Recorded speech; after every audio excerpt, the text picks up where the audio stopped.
ನಮಸ್ಕಾರ ಸ್ನೇಹಿತರೆ, ನಮ್ಮ ಚಾನೆಲ್ಗೆ ಸ್ವಾಗತ. ಇವತ್ತು ನಾವು ಕರ್ನಾಟಕದ ಪ್ರಮುಖ ಗಿರಿಧಾಮಗಳಲ್ಲಿ ಒಂದಾದ ಬಿಳಿಗಿರಿ ರಂಗನಾಥನ ಬೆಟ್ಟ ಅಥವಾ BR ಹಿಲ್ಸ್ ಬಗ್ಗೆ ತಿಳಿದುಕೊಳ್ಳೋಣ. ಪ್ರಕೃತಿ, ವನ್ಯಜೀವಿ ಮತ್ತು ಆಧ್ಯಾತ್ಮಿಕತೆಯ ಅದ್ಭುತ ಸಂಗಮವಾಗಿರುವ ಈ ಸ್ಥಳವನ್ನು ಯಾಕೆ ನೋಡಬೇಕು, ಇಲ್ಲಿ ಏನೇನು ವಿಶೇಷಗಳಿವೆ ಎಂದು ನೋಡೋಣ.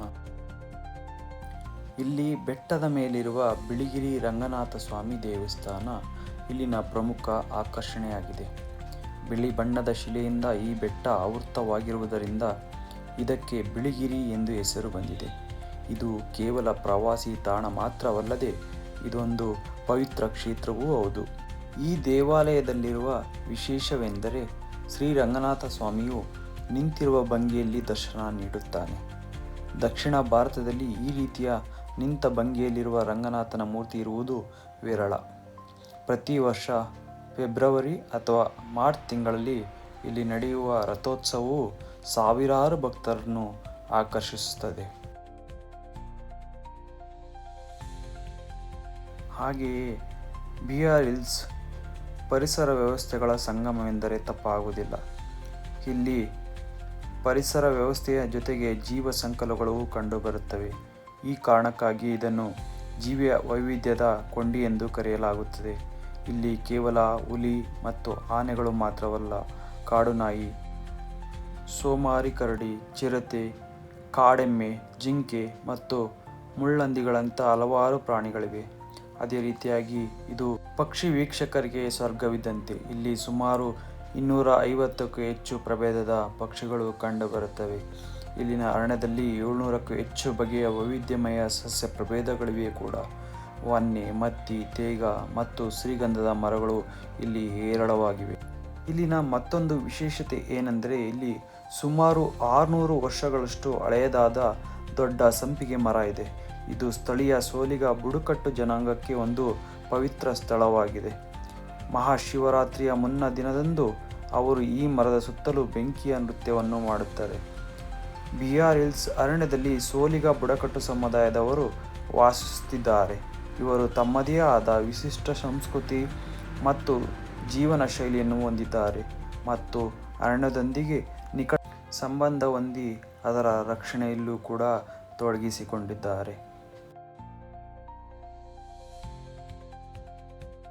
ಹಾಗೆಯೇ ಇಲ್ಲಿ ಹೋಮ್ ಸ್ಟೇಗಳು ಮತ್ತು ಅರಣ್ಯ ಇಲಾಖೆಯ ವಸತಿ ಗೃಹಗಳು ಮತ್ತು ಕೆಲವು ಖಾಸಗಿ ರೆಸಾರ್ಟ್ಗಳು ಲಭ್ಯವಿದೆ. ನಿಮ್ಮ ಅನುಕೂಲಕ್ಕೆ ತಕ್ಕಂತೆ ಮೊದಲೇ ಬುಕ್ ಮಾಡಿಕೊಳ್ಳುವುದು. ಇಲ್ಲಿ ನೀವು ಉಳಿದುಕೊಂಡಂಥ ಹೋಮ್ ಸ್ಟೇಗಳು ಅಥವಾ ರೆಸಾರ್ಟ್ನವರು ಜೀಪ್ ಸಫಾರಿ ಅಥವಾ ಟ್ರೆಕ್ಕಿಂಗನ್ನು ಆಯೋಜಿಸ್ತಾರೆ. ನಿಮಗೆ ತಕ್ಕ ರೀತಿಯಲ್ಲಿ ನೀವು ಒಂದು ಪ್ಯಾಕೇಜ್ಗಳನ್ನ ಸೆಲೆಕ್ಟ್ ಮಾಡ್ಕೋಬೋದು. ಜೀಪ್ ಸಫಾರಿ ವನ್ಯಜೀವಿಗಳನ್ನು ನೋಡಲು ಅರಣ್ಯ ಇಲಾಖೆ ಹಾಗೂ ಜಂಗಲ್ ಲಾಡ್ಜಸ್ ವತಿಯಿಂದ ಸಫಾರಿಗಳನ್ನು ಆಯೋಜಿಸಲಾಗುತ್ತದೆ. ಇದು ಪ್ರವಾಸಿಗರಿಗೆ ಕಾಡಿನ ಸೌಂದರ್ಯ ಮತ್ತು ವನ್ಯಜೀವಿಗಳನ್ನು ಹತ್ತಿರದಿಂದ ನೋಡಲು ಉತ್ತಮ ಅವಕಾಶ ನೀಡುತ್ತದೆ. ಅದೇ ರೀತಿಯಾಗಿ ಚಾರಣ ಮತ್ತು ಪ್ರಕೃತಿ ನಡಿಗೆಯೂ ಇರುತ್ತದೆ. ಪ್ರಕೃತಿ ಪ್ರಿಯರಿಗೆ ಇಲ್ಲಿ ಚಾರಣ ಮತ್ತು ಪ್ರಕೃತಿ ನಡಿಗೆಗೆ ಸುಂದರವಾದ ಹಾದಿಗಳಿವೆ.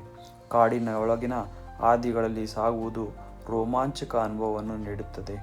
ಈ ಬೆಟ್ಟಗಳ ಮೂಲಕ ಕಾವೇರಿ ಮತ್ತು ಕಪಿಲಾ ನದಿಗಳು ಹರಿಯುವುದರಿಂದ ಇಲ್ಲಿ ರಾಫ್ಟಿಂಗ್, ಆ್ಯಂಗ್ಲಿಂಗ್ ಮತ್ತು ಕೊರಕಲ್ ಬೋಟಿಂಗ್, ರೈಡಿಂಗ್ನಂತಹ ಚಟುವಟಿಕೆಗಳನ್ನು ಆನಂದಿಸಬಹುದು.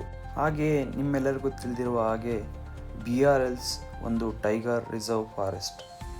ಇಲ್ಲಿ ಸಫಾರಿ ಹೋಗಿ ವನ್ಯಜೀವಿಗಳನ್ನು ಹತ್ತಿರದಿಂದ ನೋಡಬಹುದು. ಇಲ್ಲಿ ಹುಲಿ, ಆನೆ, ಕರಡಿ, ಕಾಡೆಮ್ಮೆ, ಜಿಂಕೆ ಸೇರಿದಂತೆ ಸುಮಾರು 250ಕ್ಕೂ ಹೆಚ್ಚು ಪ್ರಭೇದದ ಪ್ರಾಣಿ ಪಕ್ಷಿಗಳನ್ನು ಕಾಣಬಹುದು. ಪ್ರಕೃತಿ ಪ್ರಿಯರಿಗೆ ಇದೊಂದು ಸ್ವರ್ಗವಿದ್ದಂತೆ. ಹಸಿರು ಕಾಡುಗಳು, ತಂಪಾದ ವಾತಾವರಣ ಮತ್ತು ಸುಂದರ ಹಾದಿಗಳು ಮನಸ್ಸಿಗೆ ಶಾಂತಿ ನೀಡುತ್ತವೆ. ಇಲ್ಲಿ ಸಣ್ಣ ಟ್ರೆಕ್ಕಿಂಗ್ಗಳನ್ನು ಕೂಡ ಆಯೋಜಿಸಬಹುದು. BR ಹಿಲ್ಸ್ ತಲುಪಲು ಬೆಂಗಳೂರಿನಿಂದ ಸುಮಾರು 200 ಕಿಲೋಮೀಟರ್ ಮತ್ತು ಮೈಸೂರಿನಿಂದ ಸುಮಾರು 100 ಕಿಲೋಮೀಟರ್ ದೂರದಿಂದ ಬರಬೇಕಾಗುತ್ತದೆ. ಬೆಂಗಳೂರು ಮತ್ತು ಮೈಸೂರಿನಿಂದ ಬಸ್ ಅಥವಾ ಸ್ವಂತ ವಾಹನದ ಮೂಲಕ ಸುಲಭವಾಗಿ ಇಲ್ಲಿನ ತಂಪಾದ ಪ್ರಶಾಂತ ವಾತಾವರಣ, ನಿಶಬ್ದ ಬೆಟ್ಟಗಳು ಮತ್ತು ದೇವಾಲಯದ ಆಕರ್ಷಣೆ ನಿಮ್ಮ ಎಲ್ಲ ಒತ್ತಡಗಳನ್ನು ಕಡಿಮೆ ಮಾಡಿ ಮನಸ್ಸಿಗೆ ನೆಮ್ಮದಿ ನೀಡುತ್ತದೆ. ನಗರದ ಗದ್ದಲದಿಂದ ದೂರವಿರುವ ಈ ಸ್ಥಳವು ನಿಮಗೆ ನಿಜವಾದ ವಿಶ್ರಾಂತಿಯನ್ನು ನೀಡುತ್ತದೆ. ಮುಂದಿನ ರಜಾ ದಿನಗಳಲ್ಲಿ ನೀವು ಒಮ್ಮೆ ಇಲ್ಲಿಗೆ ಭೇಟಿ ನೀಡಬಹುದು. ಮಳೆಗಾಲದ ನಂತರದ ದಿನಗಳಲ್ಲಿ ಇಲ್ಲಿನ ಸೌಂದರ್ಯ ಮತ್ತಷ್ಟು ಹೆಚ್ಚಾಗುತ್ತದೆ. ಹಸಿರು ಪ್ರಪಂಚದ ನೈಜ ಅನುಭವ ಪಡೆಯಲು ಇದು ಒಂದು ಸೂಕ್ತ ಸಮಯ. ಹಾಗಾಗಿ ನಿಮ್ಮ ಮುಂದಿನ ರಜಾ ದಿನಗಳಲ್ಲಿ ಒಮ್ಮೆ ಇಲ್ಲಿಗೆ ಭೇಟಿ ಕೊಡಿ. ಒಟ್ಟಿನಲ್ಲಿ ಈ ವಿಡಿಯೋ ನಿಮಗೆ ಇಷ್ಟವಾಗಿದ್ದರೆ ಲೈಕ್ ಮಾಡಿ, ಶೇರ್ ಮಾಡಿ ಮತ್ತು ನಮ್ಮ ಚಾನಲ್ಗೆ ಸಬ್ಸ್ಕ್ರೈಬ್ ಆಗಿ. ಧನ್ಯವಾದಗಳು. ಮತ್ತೊಮ್ಮೆ ಸಿಗೋಣ.